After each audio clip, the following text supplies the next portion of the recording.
Greetings, everyone. I hope you are fine. I hope you are doing well. I would like to appreciate you for taking this moment, this time to watch this video. I would like to play a short video, and this video is very interesting, especially if you want to know if there's any genocide happening in South Africa.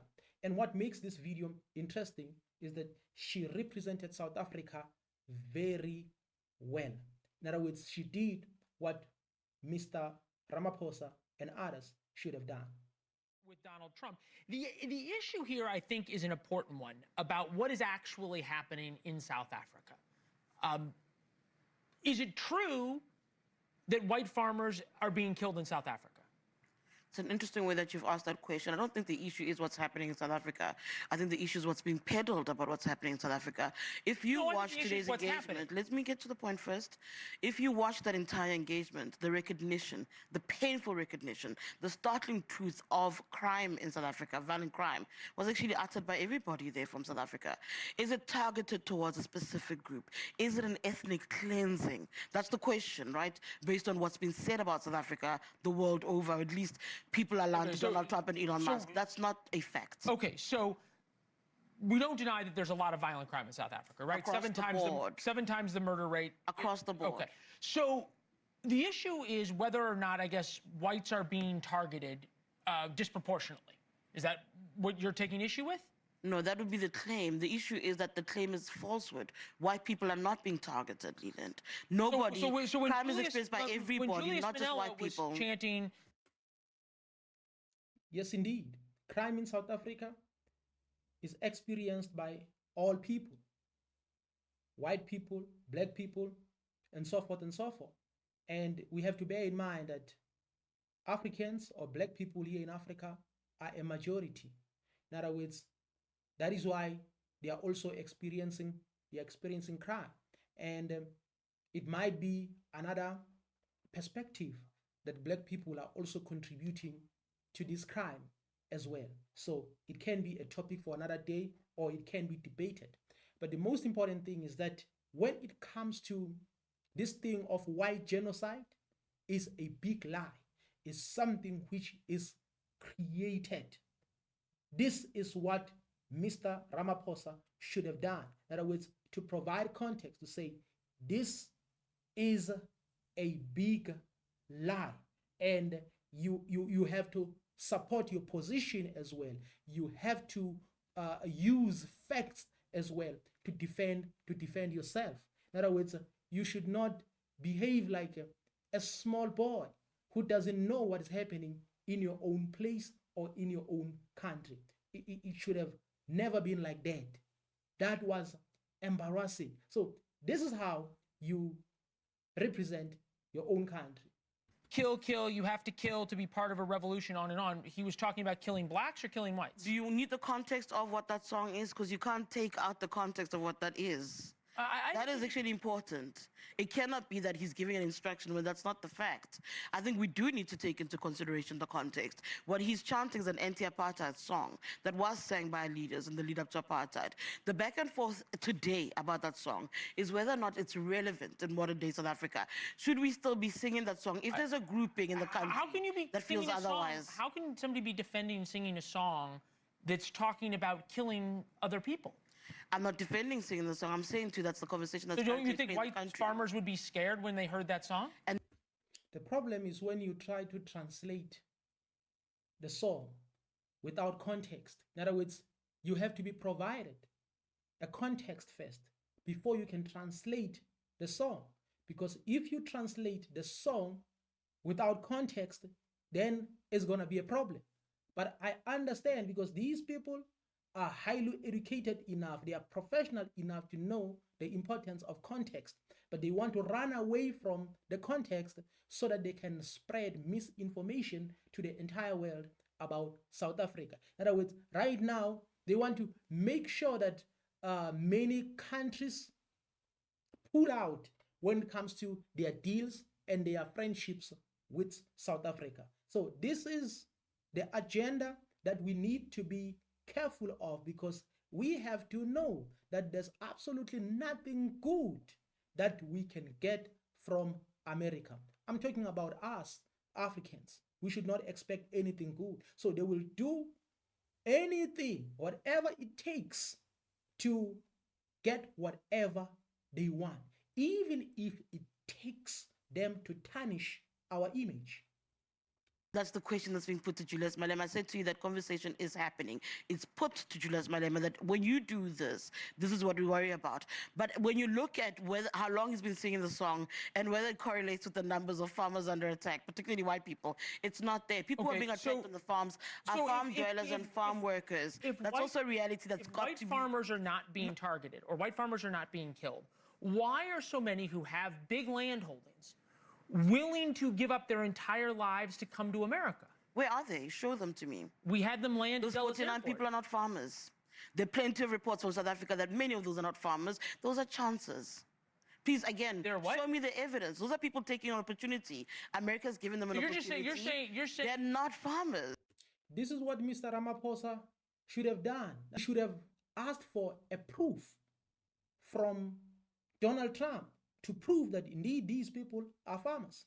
Because wherever I walk, I can see many white farmers doing their business. In other words, they continue with their daily duties without any problem. And I haven't come across anyone who's talking about genocide, that they are being killed like this and this and this and this and this and this. We know about this thing of farm killings and etc. etc. But the most important thing is that we have to know that it's something which is associated to criminality and injustices. Because if I take what belongs to you, obvious, you might become a thief. You might become, because now you are stranded. So I'm not trying to give any excuse for the things that might have happened to white farmers. I'm not trying to divert the attention. But the most important thing is that when it comes to the context of this song is that you have to do justice. In other words, you have to practice justice. You have to execute justice. Otherwise, something bad will happen. This something bad which we are talking about is a revolution, is when people rise up to fight for themselves without depending upon government. So in other words, if the indigenous people, the black people of this land can rise up to fight for the land without involving the government, then it means something bad it's gonna happen. So another context of the song is to say, we want our land back. We want our land back. In other words, we want to contribute in our economy. We don't want to continue being consumers or workers, and etc. etc. In other words, we have to contribute as well in our economy. So should we continue using this song? Based on the context, you have to understand that justice should be provided first before we can say there's no need for this song. And the most important thing is that the song has a different context. But if you are going to translate it literally, then you are going to get a different perspective. But at the end of the day, it's up to you to decide whether you believe us or you believe Donald Trump. I'm just trying to figure this out. You're saying that your president has not in any way targeted whites, even though Elon Musk, who was there, can't get a license for his business. He was where? In the Oval Office. He was in the Oval Office. He's never been to South Africa. When was the last time Elon Musk was in South Africa? But he can't get. When was the last time he was in South Africa? His father, Elon Musk's father. I'm not talking about when he was there. No, hold on. I want to also make you understand one thing. The accusation is that many whites cannot get licenses to do business, among them Elon Musk. That's not so we're being forced to undermine our transformative laws. We must be okay with a South Africa where the majority that is denied of their own land, where the majority is deprived of access to economic transformations and means of production. We must be okay and not move the needle in any way to try and fix that. We must be okay with South Africa being labeled the most unequal country in the world and not trying to do anything to rectify that. Because that's what that argument says. No, but the fact of the there are laws. The fact of the matter is they must be bent for an individual. No, That is what the question is. But if you make laws that target a certain race, don't. In other words, Donald Trump, Elon Musk, and many others, they don't respect our laws.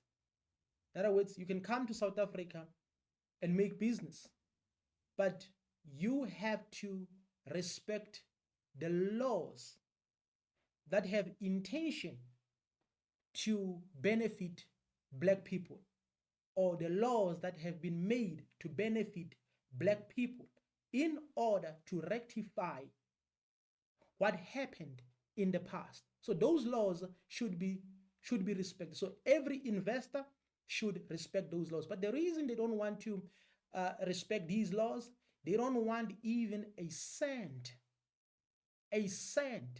of their businesses to go and benefit black people other than being just a worker. None of those. Where are those, Leland? You're calling me as a journalist from South Africa and you're putting those to me. I'm asking you for the proof. Donald Trump today, I'm sorry, I'm going to have to lecture a little bit. Donald Trump today called us in there saying he's got proof of a genocide. South Africa's gone to the ICJ saying that they believe Israel is committing a genocide in Palestine. But they put evidence on the table. They put evidence on the table. A chant is not proof of genocide. Yes, it is. A private monument with fake crosses and not actual grave sites is not proof of a genocide. I don't believe that I'm being called in here to defend the indefensible. Those things aren't facts. Oh. Yes, indeed. South Africa went to ICC. In other words, this is what America should have done. But now you have to know that America is a bully, and America can bypass the law. In other words, they can bypass justice. They can bypass anything. So that is why they summoned Mr. Ramaphosa, or they made a situation or created a situation that forced Mr. Ramaphosa to go to White House in order to answer these questions. In other words, if this thing of a genocide was real and they have evidence, they should have went straight to the ICC in order to get justice against South Africa, or in order to get justice for these white farmers. So now you can tell that indeed it's a lie. In other words, they don't have evidence. In other words, they don't have proof that they can use in a court of law that there's any white genocide happening in South Africa. The only thing they have is manipulative tactics, is media that they can use to brainwash the minds of the people.